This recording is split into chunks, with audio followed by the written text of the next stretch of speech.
She stood at my front door in a beige church cardigan and a cloud of Estee Lauder Beautiful, crying just enough to be convincing but not enough to mess up her makeup. My stepfather was dying. My bone marrow might save him. And she needed me to know that God was watching. What she didn't know was that I'd been watching too. For 12 years, I'd been the daughter who abandoned her family. That was her version. I had a different one, and I kept the receipts. If you're watching this video, tell me where you're from or what time it is for you. She stood at my front door in a beige church cardigan and a cloud of Estee Lauder Beautiful, crying just enough to be convincing but not enough to mess up her makeup. My stepfather was dying. My bone marrow might save him, and she needed me to know that God was watching. What she didn't know was that I'd been watching too. For 11 years, I'd been the daughter who abandoned her family. That was her version. I had a different one. And I kept the receipts. My name is Camille Osei.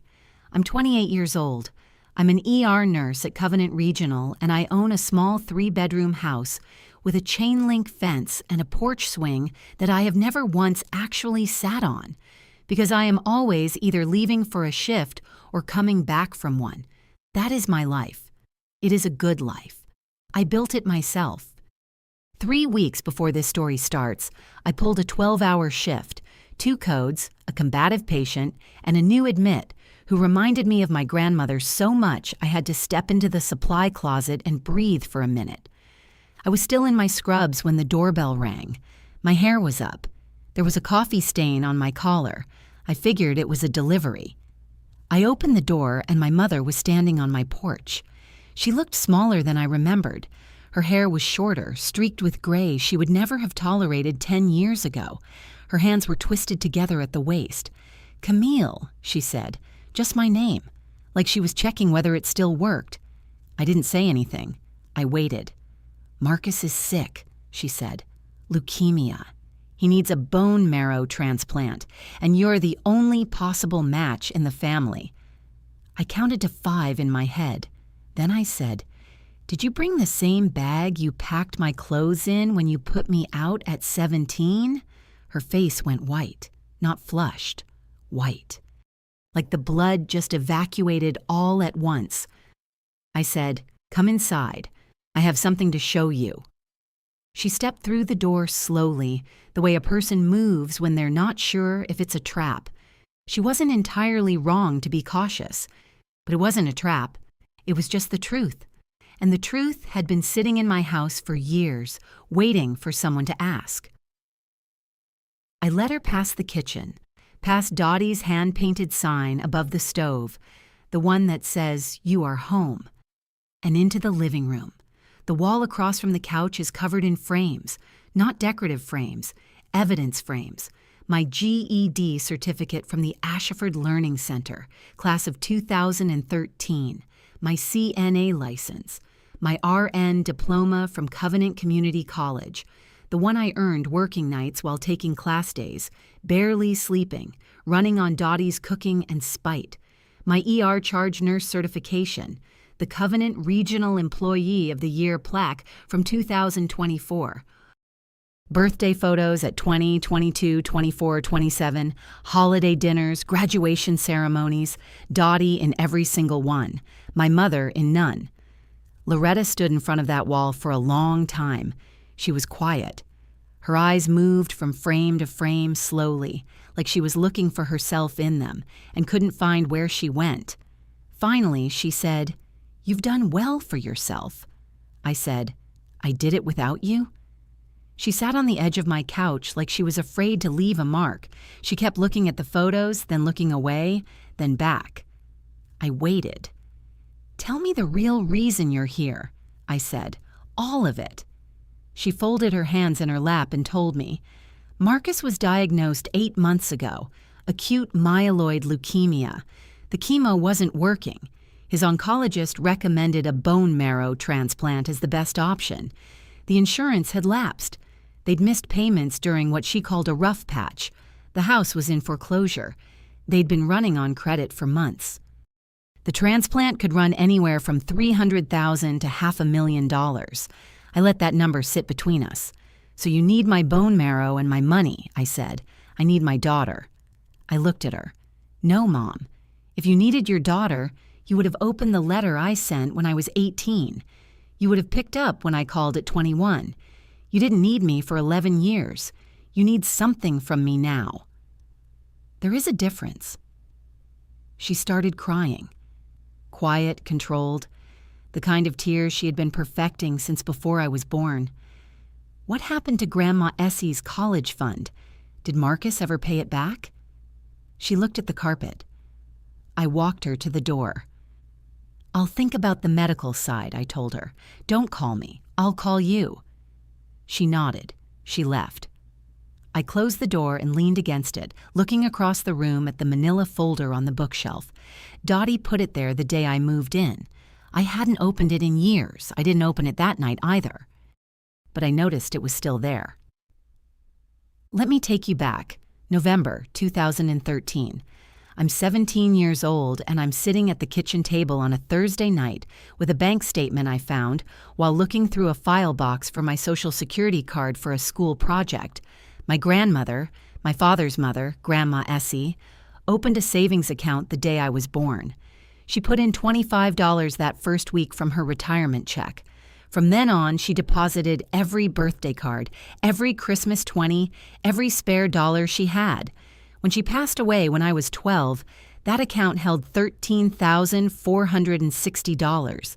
It was the only thing she left me. It was supposed to carry me to college. The statement in my hand says the current balance is $211.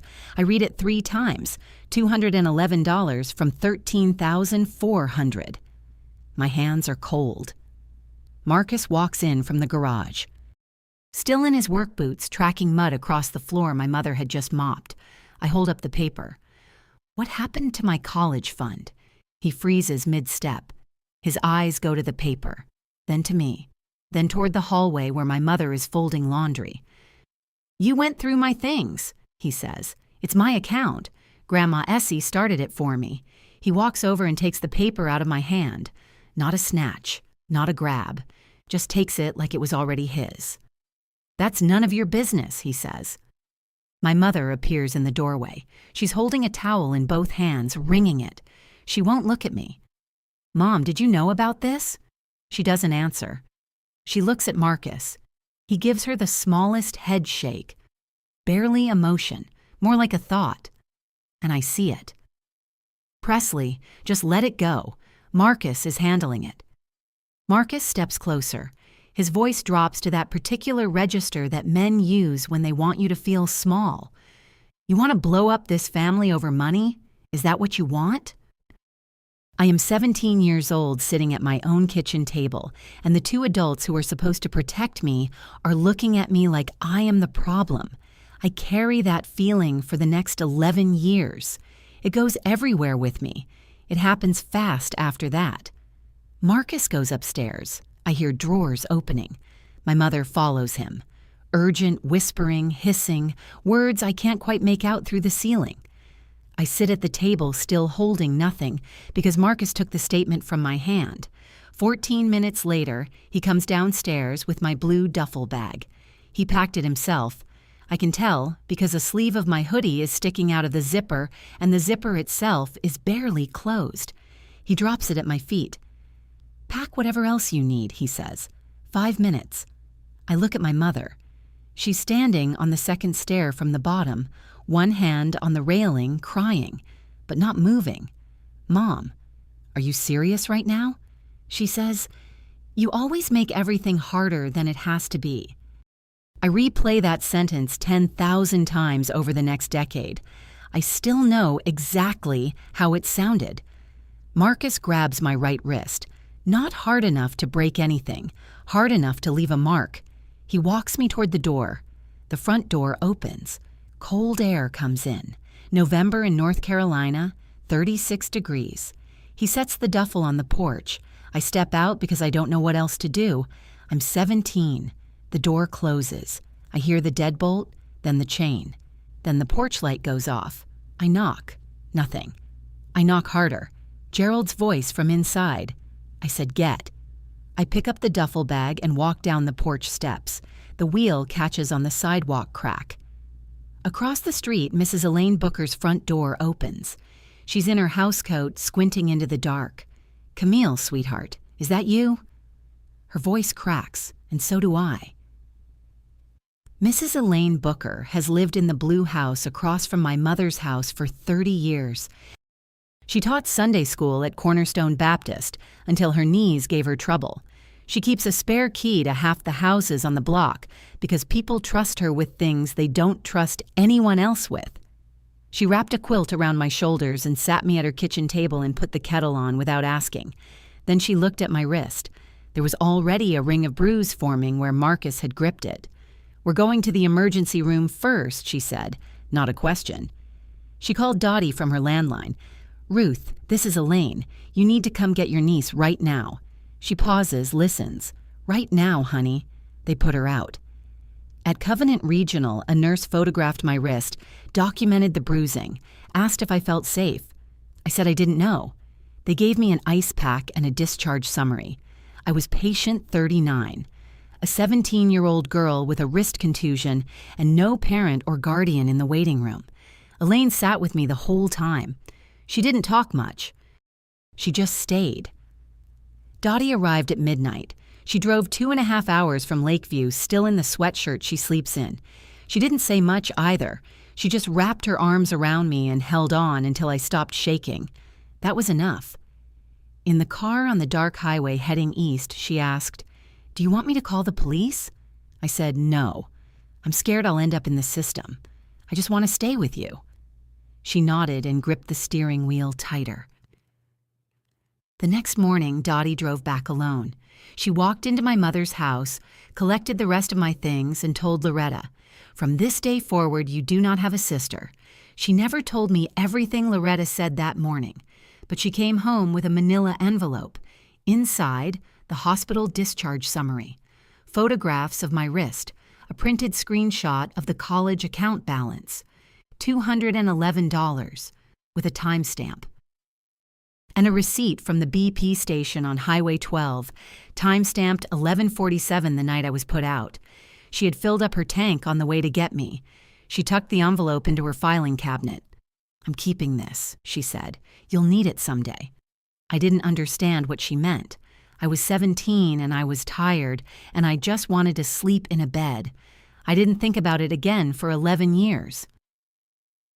I'll take you through it fast because this part is not the story. This part is what the story cost. I got my GED at 17. All my friends were picking prom dresses. I studied alone at Dottie's kitchen table and passed on my first try. At 18, I earned my CNA license. Started nights at Maplewood Care Center. Changing sheets, checking vitals, $9.10 an hour. I tried to reach my mother once that year. Handwritten letter, 2 pages. I told her I was okay. I told her I missed her. I asked if we could talk. It came back unopened. Returned to sender, her handwriting. At 21, I tried again. I called the house. Marcus picked up and said, "Don't call here. She doesn't want to hear from you." Click. After that, I stopped trying. I worked my way through nursing school. Class days, facility nights, Dottie covering groceries, me covering everything else. I graduated at 23. Dottie stood in the front row with her camera shaking because she was crying too hard to hold it steady. Covenant Regional hired me straight out of school. I worked the med-surg floor, transferred to the ER at 25. At 26, I closed on a small 3-bedroom house with a chain-link fence and a porch swing I haven't used yet. Every milestone, every ceremony, every photo on my wall, Dottie is in them. My mother is not. I've been in that house 2 years and one bedroom is still empty. No mattress, curtains drawn. I tell myself I'll make it into a home office. I never do.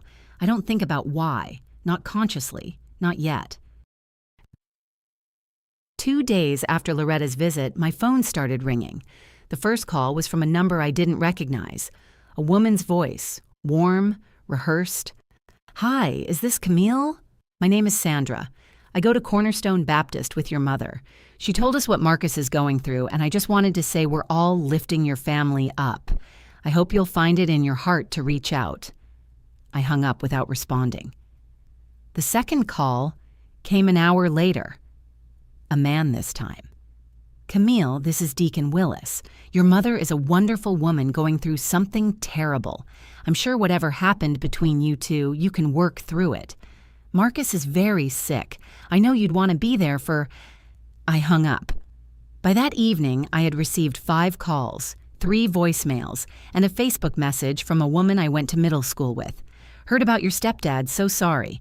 Your mom seems really broken up. Hope you two can reconnect. I called Dottie. She's doing it again. I know, Dottie said. She called 3 people from your old address book trying to find your number before she drove over herself. When I wouldn't give it, she went directly. She's been telling people you abandoned the family for 11 years, honey. She is not going to change that story now.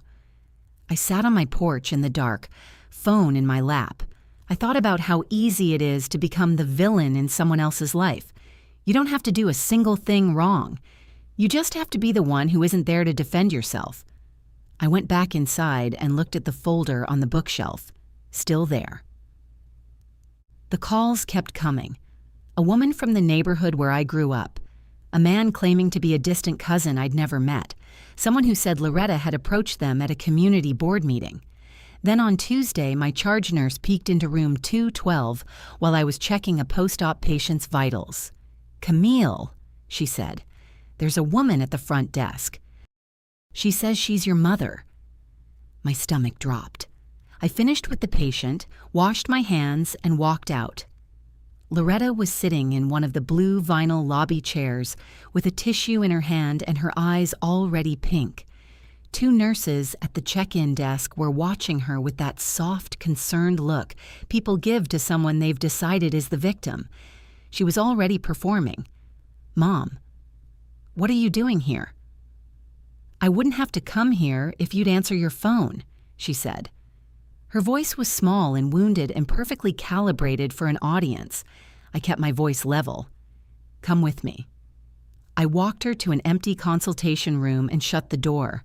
I told her, "Do not come to my workplace. Ever. These are my colleagues. Those are my patients behind those doors. This is where I earn my living." She switched tactics. The tears dried up and her voice steadied. I watched her make the calculation. "Your father," she said. "Your real father. He would have wanted you to help." The room tilted. My father died in a car accident when I was 7 years old. He was gentle. He sang to me. He used to warm up my socks in the morning before he put them on my feet because I hated cold mornings. He was nothing like Marcus, and my mother knows exactly what invoking his name costs me. I looked at her. You don't get to borrow a dead man to guilt me into saving the one who stole from me. She flinched. My dad would have never let anyone pack my bag and throw me out into 36 degrees, I said. So don't tell me what he would have wanted. Loretta grabbed her purse and stood. "You're going to regret this, Camille. I've been regretting things since I was 17, Mom. I'm used to it." She walked out through the lobby. Both nurses at the check-in desk watched her go. One of them looked at me. I shook my head. "Please don't ask." That evening, Elaine Booker called. Her voice was exactly the same as it was 11 years ago. Steady, no drama, cut straight to the point. "Sweetheart," she said, "I need to tell you something. Your mother stood up in Sunday service yesterday and asked the whole congregation to pray for Marcus. That part's fine. The man is sick.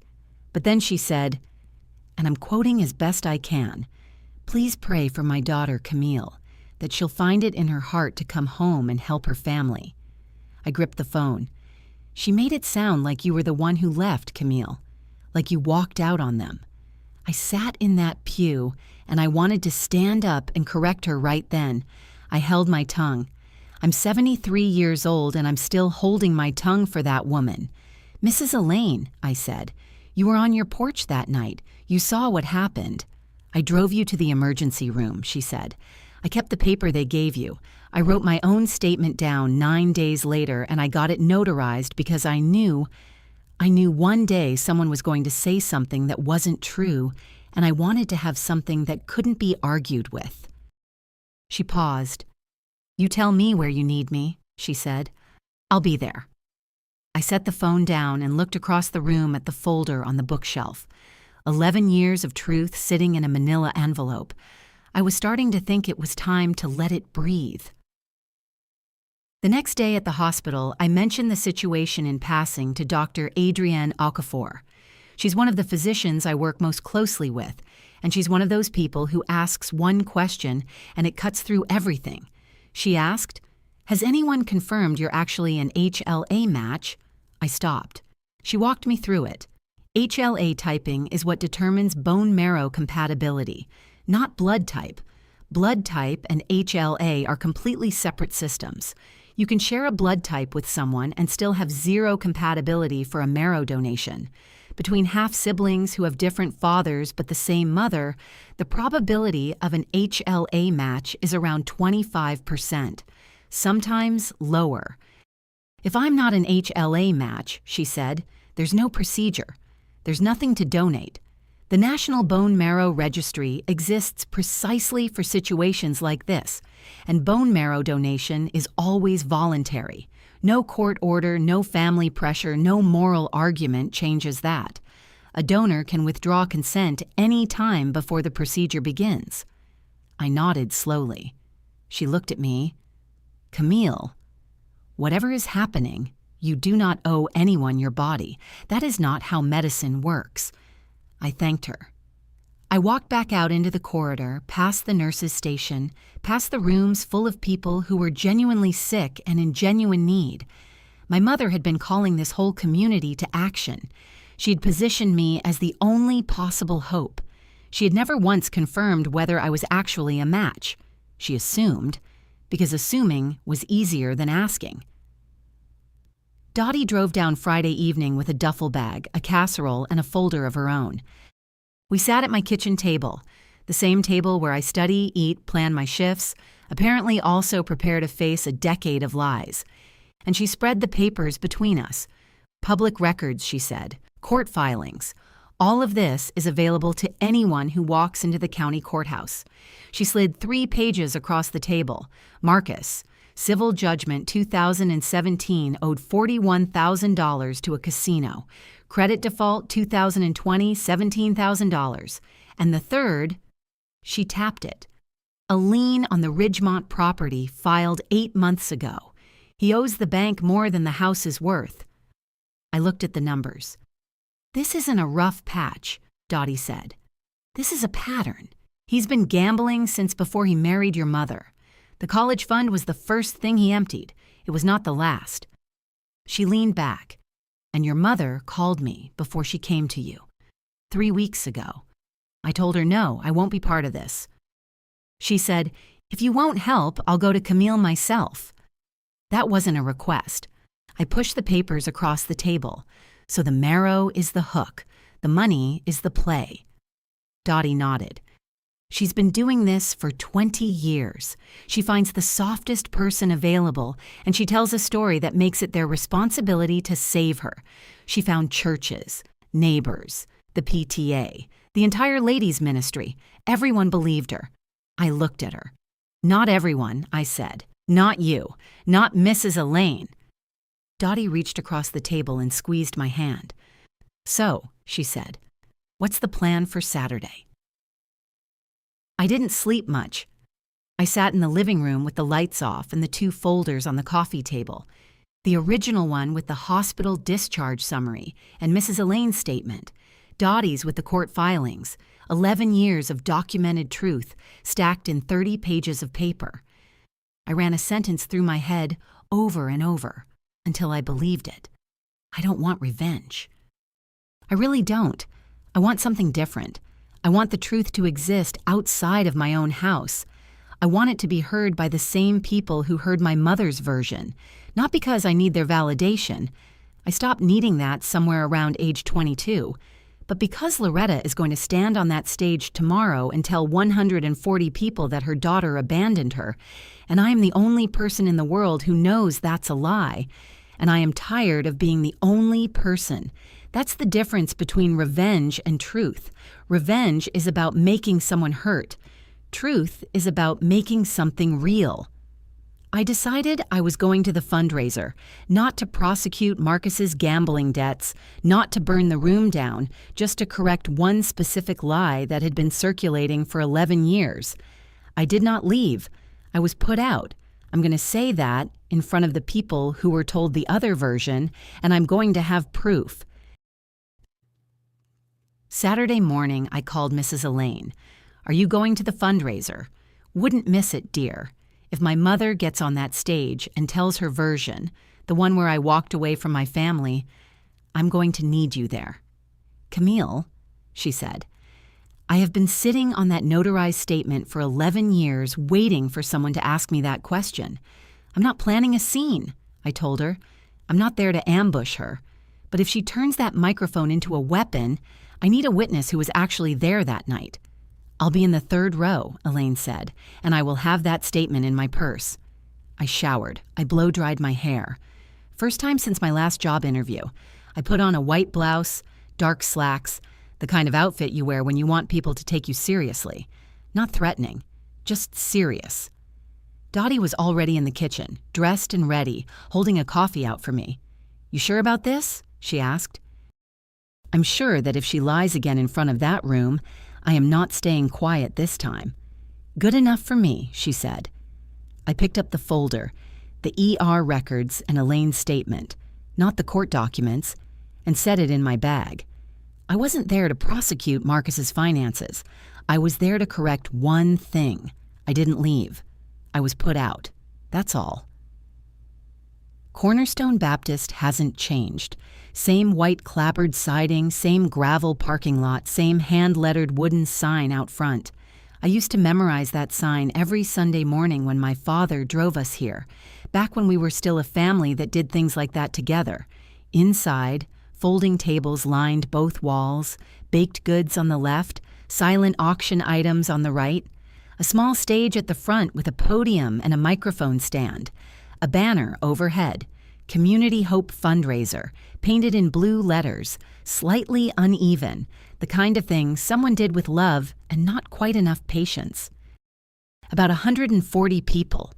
Families, elderly couples, children running between chairs, the smell of coffee and banana pudding.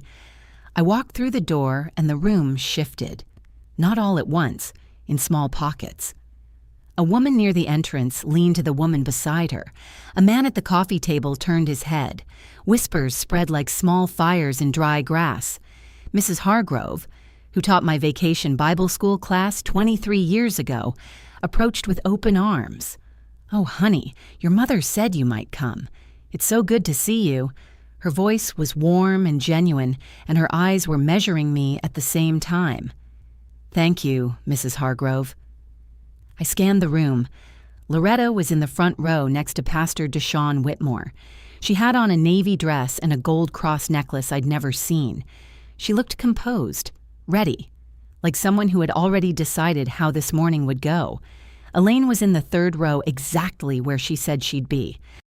She looked at me once, small and firm, and nodded. I took the back row. Dottie sat beside me. My bag was on my lap with the folder inside it. Loretta registered my presence. I watched her eyes move from my face to Dottie sitting next to me. Something flickered behind them, but she didn't panic. She smiled. That smile is what scared me. It meant she had a plan of her own. The fundraiser ran through its program, a prayer, a welcome from the committee chair, a short presentation about the community health initiatives. Normal, predictable. Then Pastor Whitmore stepped to the microphone. "Before we move to the silent auction, I'd like to invite a member of our congregation to share a few words. Many of you know Loretta Hartwell. Her family is going through a very difficult season, and she'd like to speak briefly. Loretta."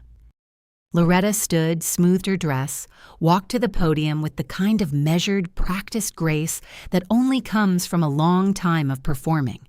She gripped the microphone and let out a slow breath. "Thank you, Pastor. Thank you all for being here today." She dabbed her eyes with a tissue. "As most of you know, my husband Marcus has been fighting leukemia. The treatments have been very hard. The medical bills have been even harder. But the hardest part, the very hardest part, has been facing all of this without my family whole. She paused, looked down, let it land. Then she turned toward the back of the room, arm extended, tears in her eyes, and she said my name. My daughter Camille is here today. She's here, and I have been praying for this moment every single day since she left home 11 years ago. Since she left. A murmur moved through the room, faces turned toward me, sympathetic ones, curious ones. She said, "Sweetheart." Her voice was breaking, just the right amount. "Please come up here. Let's be a family again. Marcus is dying. You're the only one who can help. Please." Someone started clapping. A woman in the second row wiped her eyes. I heard someone near the wall say, "Oh, that is so beautiful." 140 people were looking at me, waiting for me to walk up that aisle and let my mother hold me while the room cried, waiting for the reunion, the forgiveness. The daughter comes home. I stood up, but not for the reason they thought. I walked the center aisle slowly, every step deliberate. Loretta's smile widened as I got closer. She opened her arms. She thought this was it, the moment she had been building toward for 3 weeks. Daughter returns. Crowd weeps. Everyone forgives. Marcus gets his transplant, and the story stays hers forever. I stepped onto the stage. I stood beside her, close enough to smell the Estee Lauder. I did not hug her. I did not cry. I turned to the microphone. My voice came out the way it sounds when I'm talking to a patient before a procedure. Steady, precise. Not unkind, but not soft either. "Mom, you're right. It has been 11 years. The room was still clapping. And since we're all standing here together, I think the whole community deserves to hear what actually happened." The clapping stopped. Loretta gripped my elbow, softly, urgently. "What are you doing?" she whispered. I looked at her hand on my arm. "You said I left." I told her. "I want to be very clear about that." I turned back to the congregation. I didn't leave. I was 17 years old. My stepfather packed my clothes in a bag and put me out of the house on a November night. The temperature was 36 degrees. I didn't have a coat. A gasp from somewhere in the middle section. Loretta stepped toward the mic. "Camille, I'm not finished." The room held. Pastor Whitmore stood near the side of the stage, hands at his sides, watching. I reached into my bag. Loretta's eyes followed my hand, and for the first time since she walked into that church, I saw her composure crack, just at the edges. Just enough. I opened the folder and read from the discharge summary. Clear, steady. The way I'd read a chart at a care conference. Covenant Regional Hospital, November 18th, 2013. Patient, Camille Osei, age 17. Chief complaint, right wrist contusion. Nurse's note. Patient states she was grabbed by her stepfather during a domestic dispute. Minor brought in by neighbor. No parent or guardian present. I looked up. The room was absolutely silent. A toddler in the back started fussing and his mother picked him up without a sound. "I was 17, I said. I had a bruised wrist, and no one who was supposed to be there showed up to that hospital." "Loretta, you fell. You were always clumsy, even." A voice from the third row. She didn't fall. Elaine Booker stood up. 73 years old, 5'2". Her good Sunday cardigan. Her voice carried across that room like she'd been waiting her whole life to use it. I was on my porch that night. I heard Marcus yelling. I saw Camille standing outside with her bag. I took her into my home, and I drove her to the emergency room myself. She reached into her purse and held up a sheet of paper. This is my notarized statement. I wrote it 9 days after it happened. I have kept it for 11 years. I brought a copy today because I had a feeling it might be needed. Pastor Whitmore turned toward Loretta. His face, which had been open and gentle 2 minutes ago, was something else now. Tighter. Questioning. Someone in the fourth row said quietly, "Oh my God." Loretta opened her mouth. Nothing came out. The room was no longer hers. I kept going. I had to. I told them about Grandma Essie's college fund, $13,460. Saved from the day I was born, every birthday, every Christmas, every spare dollar from a woman who worked hard her whole life and wanted her granddaughter to have something solid to stand on. Gone. Some of you knew my grandmother, I said. She attended this church for over 20 years. An older woman in the 5th row pressed her hand to her chest. She knew Essie. I could see it on her face. When I asked what happened to that money, Marcus told me to leave. My mother stood at the bottom of the stairs and watched, and then she locked the door behind me. Loretta's voice. It was complicated. He was going to pay it back. He never did, and since then Marcus has 3 civil judgments for gambling debts. Those filings are public record. Anyone in this room can verify them at the county courthouse. I didn't waive documents. I didn't produce paperwork. I just said it and let it sit in the air.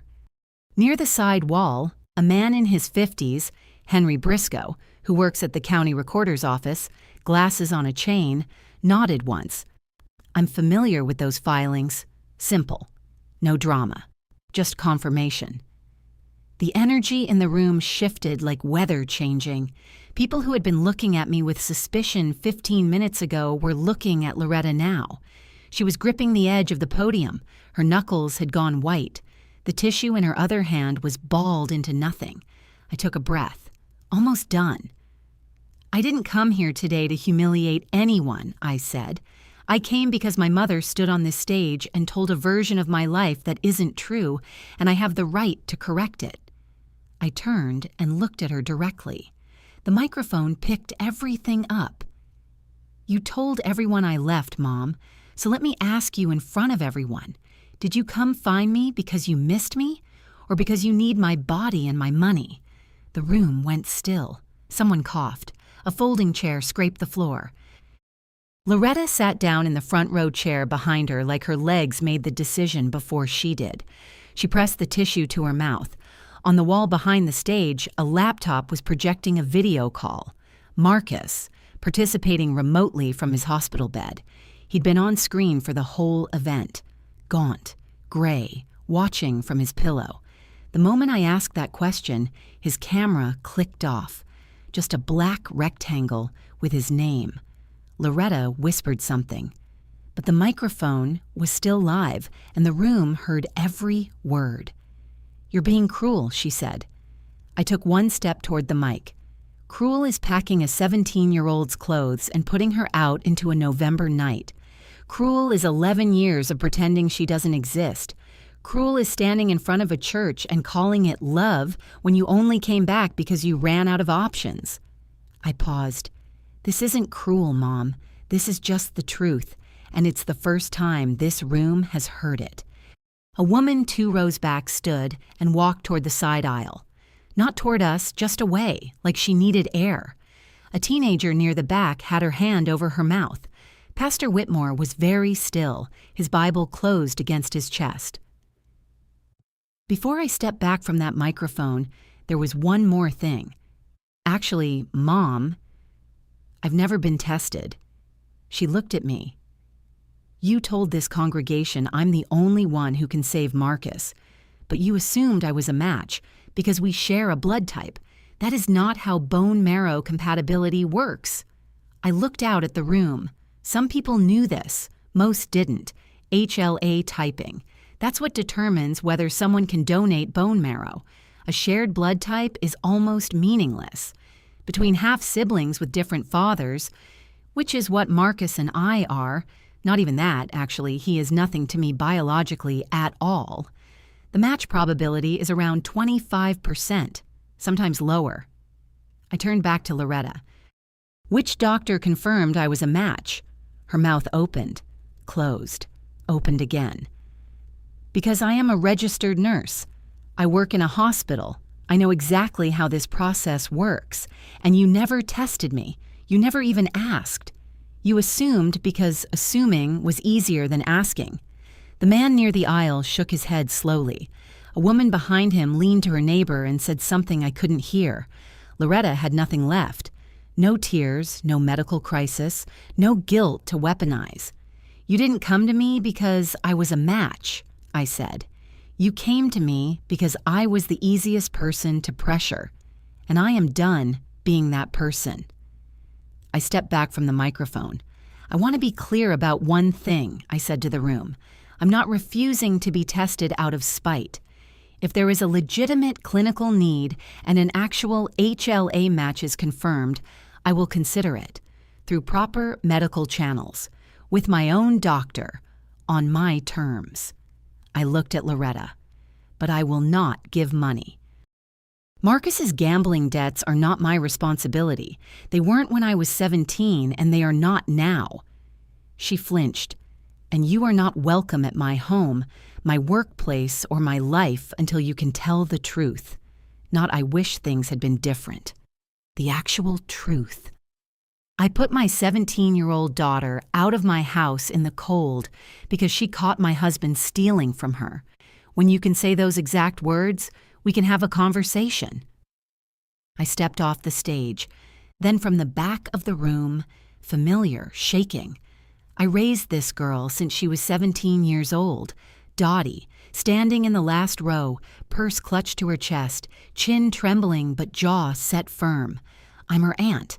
I fed her, housed her, drove her to school, helped her pay for nursing school, and I have never, not once in my life, been more proud of her than I am right now.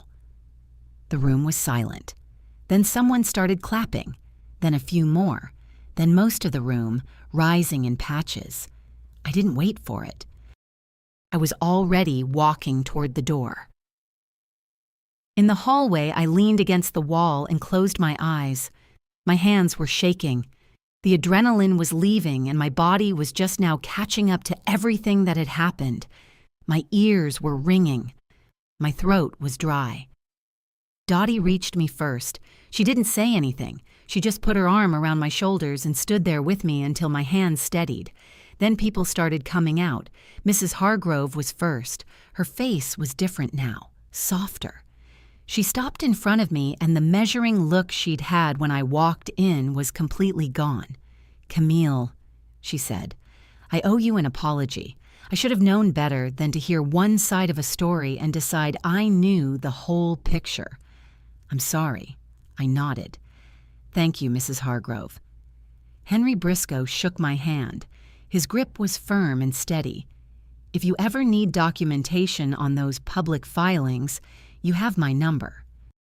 A young woman I didn't recognize came over with a toddler on her hip. She spoke quietly, close to my ear, like she didn't want anyone else to hear. My mother did something almost exactly like this. Different specifics, same playbook. I've never told anyone. She held my gaze for a moment. "Thank you." Then she walked away before I could respond. I watched her go. I wondered how many people in that room were carrying a version of my same story inside them, locked up tight because no one had ever given them a room to say it in. A coworker of mine, Tanya, appeared from around the corner. She hadn't told me she was coming. She crosses her arms and says, "I had absolutely no idea any of this happened. For what it's worth, you're the best nurse on our floor, and whoever told these people otherwise doesn't know what they're talking about."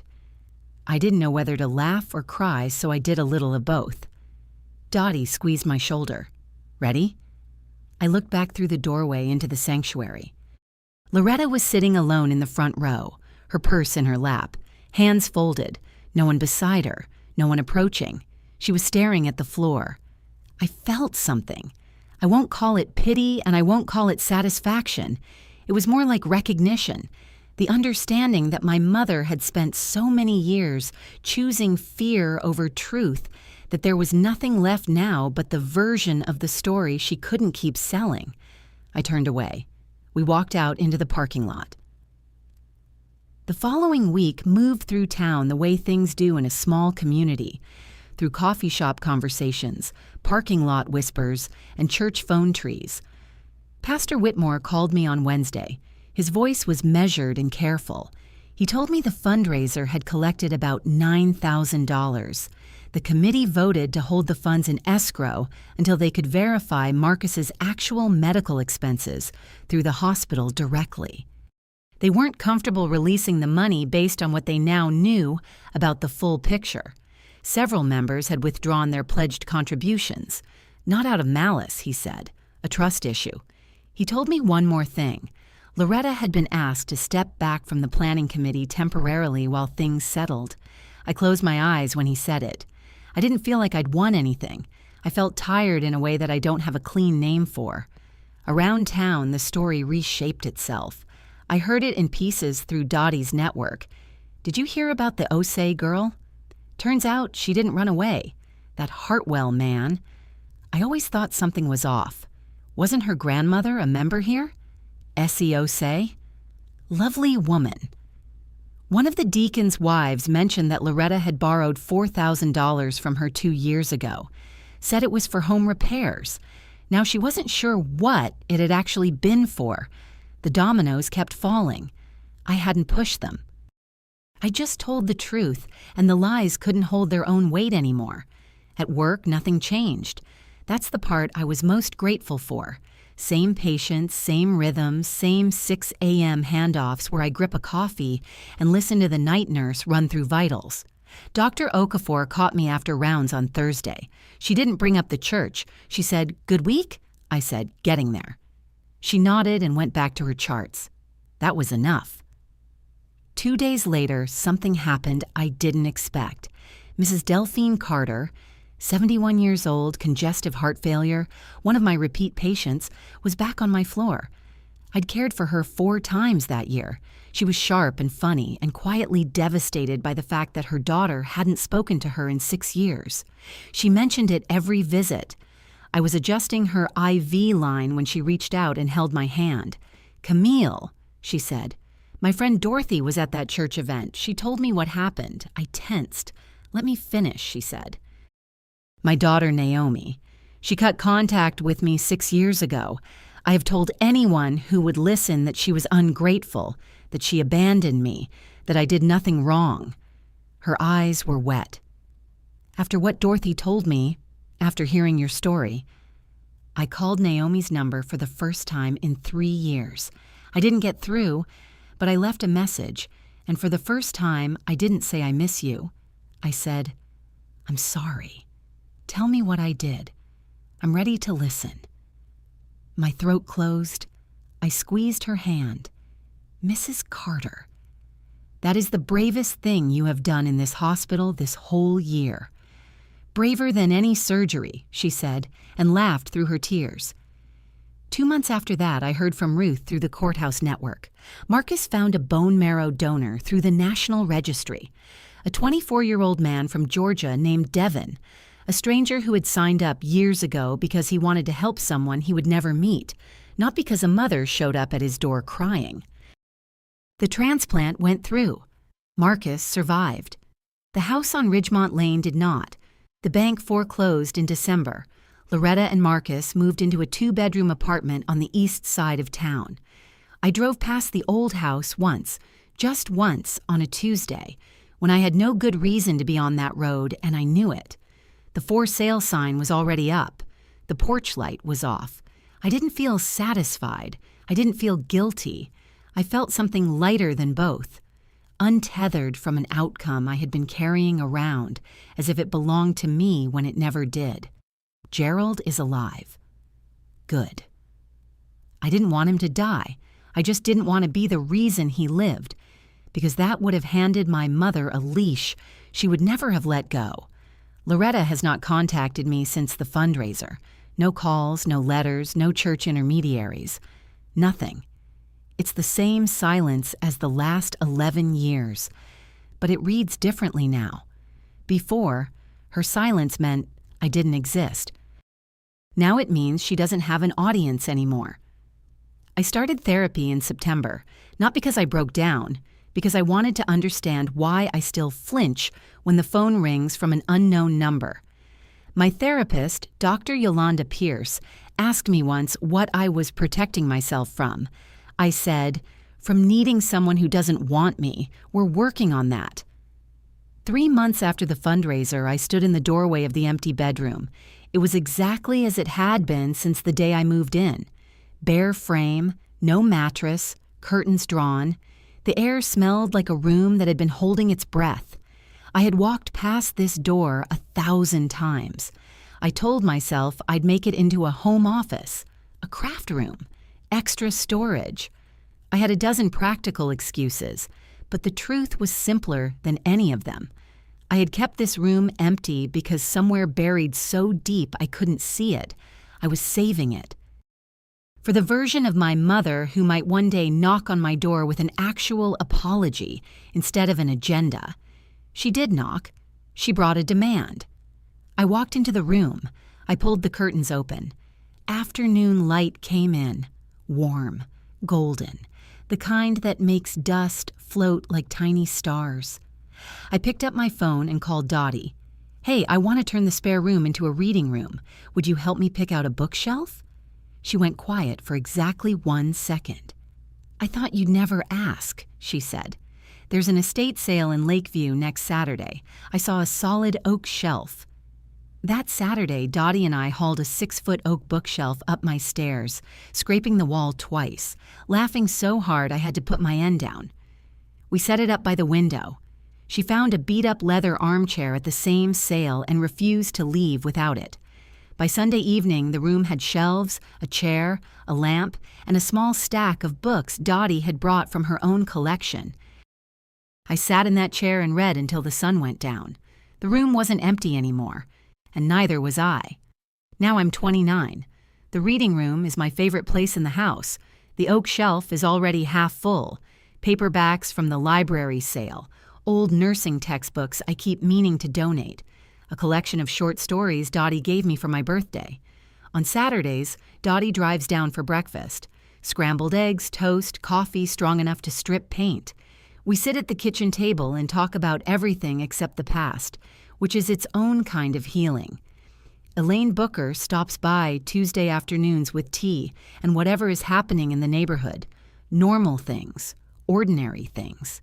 The kind of things people share when they've known each other long enough to stop performing. Tanya from work invited me hiking 3 times before I said yes. The trail was steep and I complained the whole way up. The view from the top was worth every word of it. The letter from Loretta arrives on a Wednesday in October. No return address. But I know the handwriting before I even look twice. The rounded loops, the way she dots every I with a small circle instead of a point. Her hand. I stand in the kitchen by the window and hold it and do not open it. I call Dr. Pierce. "A letter arrived from my mother," I say. "How do you feel?" "I don't know yet."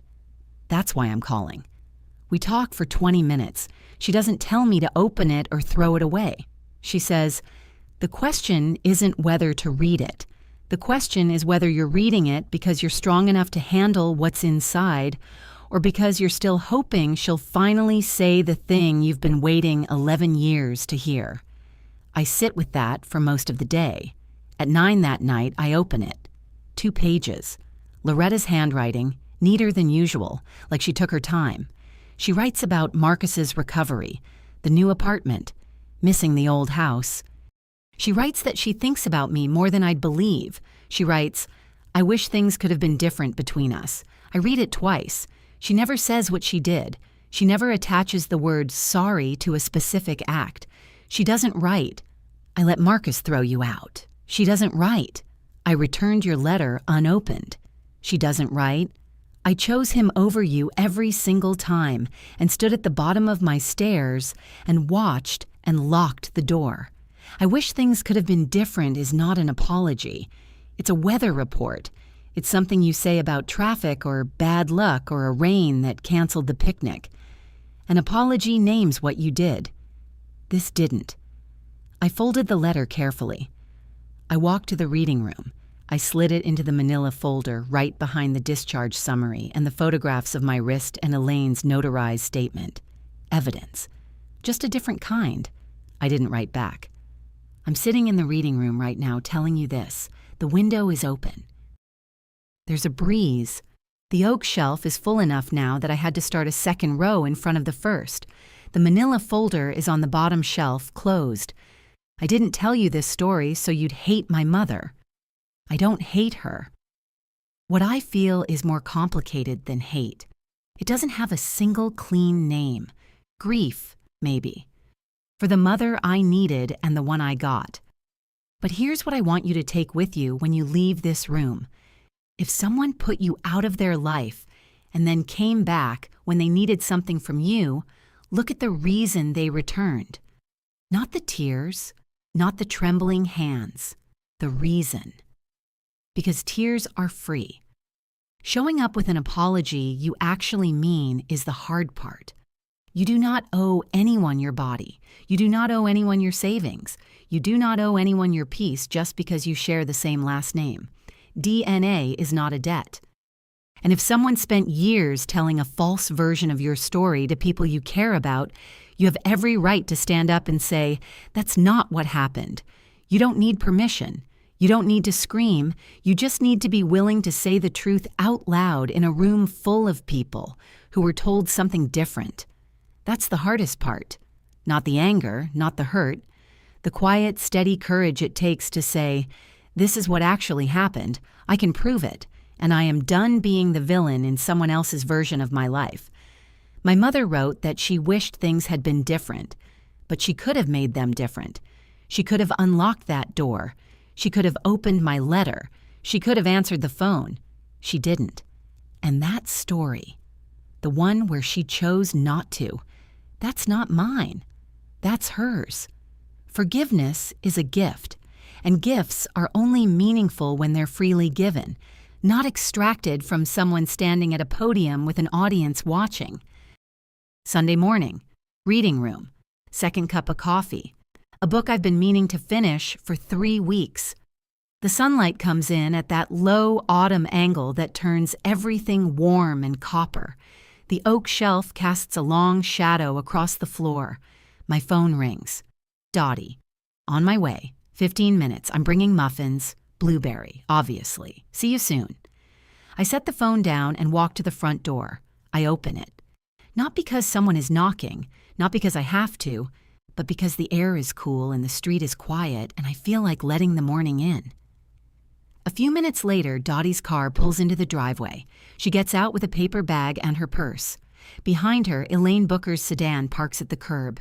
She steps out with a thermos and a tin of something that smells like it has cinnamon in it. "I didn't know you were coming," I call to her. "Your aunt called. At my age, you stop waiting to be invited."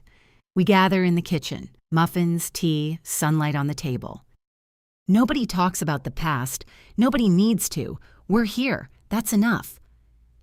I look around the kitchen at Dottie's painted sign above the stove, at Elaine's thermos with the faded floral print, at the window that looks out over the porch, where I once stood with a packed bag wondering what I had done wrong. I used to think family was the door that locked behind me on a cold November night. Now I know. Family is every door I chose to open since. If this story landed somewhere close to home, I want you to know you're not alone in it.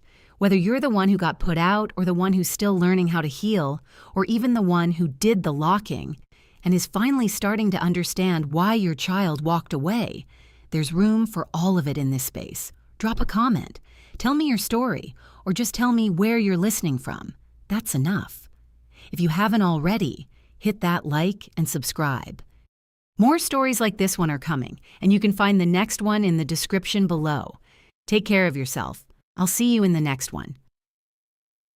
If this story resonated with you, leave a like and consider subscribing. You can also drop any comment below, even just one word. Maybe tell me where you're watching from, or what time it is right now. Sometimes one word is enough to say you were here.